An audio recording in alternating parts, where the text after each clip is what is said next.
गोटिए गाँ थिला देखिबाकू बहुत सुंदर किंतु ता पछरे लुचि रहिथिले एमिति किछि राजा भूत जिए काहाकू भी थराई देई पारंती। सेही गाँर नाम थिला ढोलपुर, जेउठार लोक माने कहूथिले जे जदि अधा रातिरे तुमको ढोलक बाजिबार शब्द सुना जाए तेबे जानिबो जे थुंग थुंग आसी जाइछि। थुंग थुंग कौनसी साधारण मनीष नथिला, ता मुहरे एक अजब हस, बड़ बड़ आखि, जाहाकू देखिले जे भी डरिजिबो एवं हातरे एक पुरुणा ढोलक। राति ठीक 9टारे से गाँर गलिगुड़िकरे बुलुथिला एवं निजर ढोलक बजाउथिला। शब्द सीधा कानरू हृदयकू ओलाई जाउथिला, धीर डराणिया एवं लगातार। गाँर लोक माने ढोलक शब्द सुनिबा मात्रे थरिबाकू लागुथिले, कारण जेउ घर सामनारे से अटकी ढोलक बजाउथिला सेही घरर लोक माने परदिन किए असुस्थ होई पडुथिले नचेत काहार मृत्यु होई जाउथिला। तापरे दिने रातिरे गाँर जणे युवक रघु सोईथिला। ठीक सेतिकी बेले ढोलक बाजिबाकू लागिला। ढोलकर शब्दरे तार निद भांगीगला। से क्रोधरे साहस संग्रह करी ता पाखकू गला। रघु कहिला, तुमे किए एवं काहींकी ढोलक बजाउछ? सांगे सांगे ढोलक बाजिबा बंद होईगला। थुंग थुंग धीरे धीरे बुली चाहिला। रघु देखिला जे ता मुहरु सह सह चित्कारर शब्द बाहरुची, किंतु ठीक सेतिकी बेले पुणी थरे ढोलक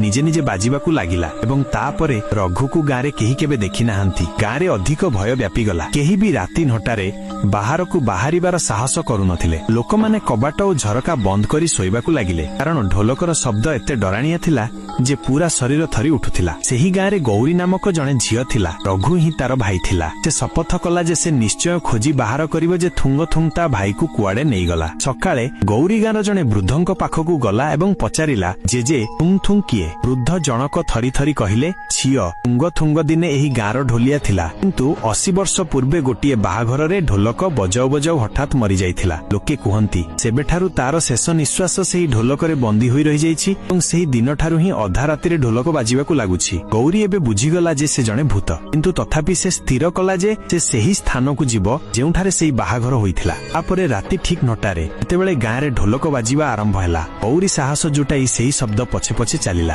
अंधारे चालू चालू सेही स्थानरे पहुंची गला। एठारे से देखिला जे थुंग थुंग नाचुछि एवं बहुत जोरे ढोलक बजाउछि। गौरी थरी थरी पचारिला, ओ भाई केउठी? थुंग थुंग हठात अटकी गला। आखि जलिबाकू लागिला एवं ढोलक निजे निजे बाजिबाकू लागिला। सेतिकी बेले ढोलक भितरु गोटिए चित्कार सुनागला। गौरी डररे दौड़िबाकू लागिला। सेतिकी बेले गोटिए शब्द आसिला, माइनस दीदी।